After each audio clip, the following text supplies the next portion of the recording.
Sir news கேள்விப்பட்டீங்களா sir? Sengottai ஏடிஎம்கேல இருந்து விலகி டிவிகேல ஜாயின் பண்ணிட்டாராம். சரி, செங்கோட்டையன் விலகி போனார்னு ஏன் இவ்வளவு பதட்டப்படுறீங்க?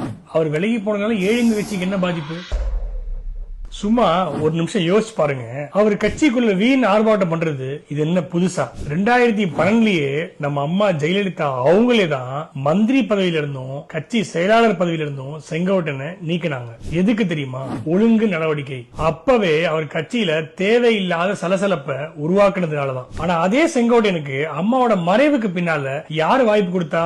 நம்ம எடப்பாடி பழனிசாமி ஐயா கிட்ட தான் வாய்ப்பு கிடைச்சது. அவரே நல்ல மனசு வச்சு அவருக்கு பள்ளி கல்வித்துறை அமைச்சர் பதவியும் கொடுத்தாரு. இப்போ அவர் மறுபடியும் விலகி போனது அவரோட சொந்த இஷ்டம். நல்லா தெரிஞ்சுக்கோங்க. இதனால அஇஅதிமுகவுக்கு ஒரு கவலையும் இல்ல. ஏன்னா இந்த இயக்கத்தோட பேக் போன், முதுகெலும்பு எல்லாமே ஒரே ஆளுதான். அது நம்ம எடப்பாடி பழனிசாமி ஐயா. என்ன ஆனாலும் சரி, எத்தனை பேரு இப்படி கிளம்பி போனாலும் சரி, நம்ம கழகம் ஆலமரம் மாதிரி. ஒரு விழுது சாஞ்சா என்ன, அந்த வேர்ல இருந்து விழுந்த ஒரு ஆலமர விழுதுதான் இன்னைக்கு மலை மாதிரி வளர்ந்து நிக்குது.